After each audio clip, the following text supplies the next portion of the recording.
Hi everyone, welcome back to my channel. ಇವತ್ತೊಂದು ಹೊಸ recipe ಜೊತೆ ಬಂದಿದ್ದೀನಿ. ಇದು ಬ್ರೇಕ್ಫಾಸ್ಟ್ಗೆಲ್ಲ ಮಾಡ್ಕೋಬೋದು. ಇದು ಹೆಸರು ಮಜ್ಜಿಗೆ ಉಪ್ಪಿಟ್ಟು. ಇದಕ್ಕೆ ಬಾಣಲಿಲಿ ಸ್ವಲ್ಪ ಎಣ್ಣೆ, ಒಂದು 3 to 4 ಸ್ಪೂನ್ ಅಷ್ಟು ಎಣ್ಣೆ, ಸಾಸಿವೆ, ಎಣ್ಣೆ ಕಾದ ನಂತರ ಸಾಸಿವೆ, ಜೀರಿಗೆ, ಕಡಲೆಬೇಳೆ, ಉದ್ದಿನಬೇಳೆ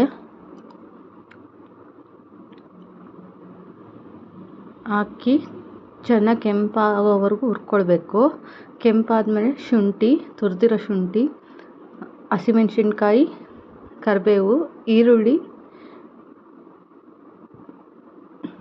ಕ್ಯಾಪ್ಸಿಕಮ್. ನಾನು ಕ್ಯಾಪ್ಸಿಕಮ್ ಬೇಯಲಿ ಅಂತ ಇವಾಗಲೇ ಹಾಕ್ಕೊಳ್ತಾ ಇದ್ದೀನಿ. ಈರುಳ್ಳಿ ಜೊತೆನೇ ಅದನ್ನು ಬೇಯ್ಕೊಳುತ್ತೆ. ಆಮೇಲೆ ಸ್ವಲ್ಪ ಹಿಂಗು ಎಲ್ಲ ಬೆಂದಾದಮೇಲೆ ಟೊಮೆಟೊ ಹಾಕ್ಕೊಳ್ಬೇಕು. ಟೊಮೆಟೊ ಮೆತ್ತಗಾಗೋವರೆಗೂ ಬೇಯಿಸ್ಕೊಳ್ಬೇಕು.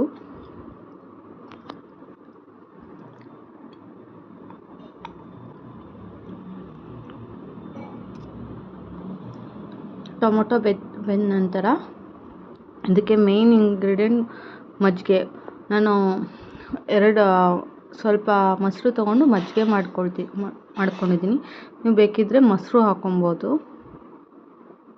ನಾನು ಒಂದೂವರೆ ಗ್ಲಾಸ್ಗೆ 4 ಲೋಟ 1 ಲೋಟ ಮಜ್ಜಿಗೆ, 3 ಲೋಟ ನೀರು ಹಾಕ್ಕೊಂಡಿದ್ದೀನಿ. ನೀವು ಬೇಕಿದ್ದರೆ ಇನ್ನೂ ಮಜ್ಜಿಗೆನೂ ಹಾಕ್ಕೊಳ್ಬೋದು.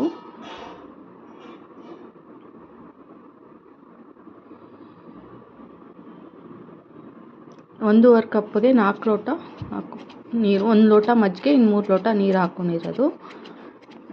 ಈಗ ನೀರು ರುಚಿಗೆ ತಕ್ಕಷ್ಟು ಉಪ್ಪು ಹಾಕಬೇಕು. ಮತ್ತು ಸ್ವಲ್ಪ ತೆಂಗಿನಕಾಯಿ ತುರಿ.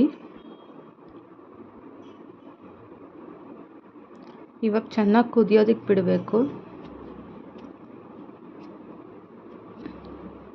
ಇದಕ್ಕೆ ಸೀರಿಯಸ್ಲಿ ಮಜ್ಜಿಗೆ ಹಾಕಿದ್ದೀನಿ ಅಂತ ಗೊತ್ತೂ ಆಗೋದಿಲ್ಲ. ಯಾರು ಮೊಸರು ಮಜ್ಜಿಗೆ ಏನು ತಿನ್ನೋದಿಲ್ಲ ಅಂದವ್ರಿಗೆ ಮಜ್ಜಿಗೆ ಹಾಕಿರೋದು ಗೊತ್ತೇ ಆಗೋದಿಲ್ಲ. ಅಷ್ಟು ಚೆನ್ನಾಗಿರುತ್ತೆ. ಬಟ್ ಮಜ್ಜಿಗೆ ಹುಳಿ ಇರಬಾರ್ದು ಅಷ್ಟೇ.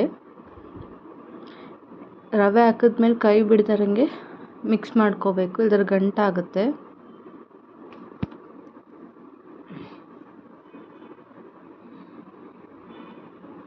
ನಾನಿಲ್ಲಿ ರೋಸ್ಟೆಡ್ ರವಾನೇ ತೊಗೊಂಡಿದ್ದೀನಿ. ನೀವು ಬೇಕಿದ್ದರೆ ರೋಸ್ಟ್ ಮಾಡ್ಕೊಂಡು ಹಾಕೊಬೋದು. ನಾನು ರೋಸ್ಟ್ ಮಾಡಿರೋದು ತೊಗೊಂಡಿರೋದು. ಇದಕ್ಕೆ ಇನ್ನೊಂದು ಉಪ್ಪಿಟ್ಟು ರವೆನೇ ಹಾಕ್ಕೊಬೇಕು. ಉಪ್ಪಿಟ್ಟು ರವೆ ಹಾಕ್ಕೊಂಡೇ ಮಾಡ್ಕೊಳ್ಬೇಕು. ಬನ್ಸಿ ರವೆ ಯೂಸ್ ಮಾಡಬಾರ್ದು. ಬನ್ಸಿ ರವೆ ಮಾಡಿದ್ರೆ ಚೆನ್ನಾಗಿರಲ್ಲ. ಇವಾಗ ಅದು ಚೆನ್ನಾಗಿ ಮಿಕ್ಸ್ ಮಾಡಿದ್ದೀನಿ. ಹರಳೋದಕ್ಕೆ ಬಿಡಬೇಕು.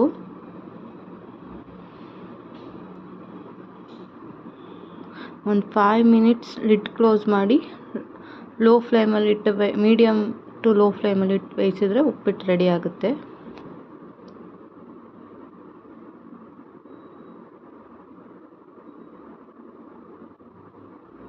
ಲಿಡ್ ಕ್ಲೋಸ್ ಮಾಡಿ ಒಂದು 5 ಮಿನಿಟ್ಸ್ ಬಿಡಿ ಮೀಡಿಯಮ್ ಫ್ಲೇಮಲ್ಲಿ. ಈಗ ಉಪ್ಪಿಟ್ಟು ರೆಡಿ ಆಗಿದೆ. ನಿಮ್ಗಿನ್ನೂ ನೀರು ಥರ ಮಾಡ್ಕೊಬೇಕಂದ್ರೆ ಟ್ರೈ ಮಾಡ್ಬೋದು. ಹೇಗಿದೆ ಅಂತ ತಿಳಿಸಿ, ಕಮೆಂಟ್ ಮಾಡಿ, ಫಾಲೋ ಮಾಡಿ.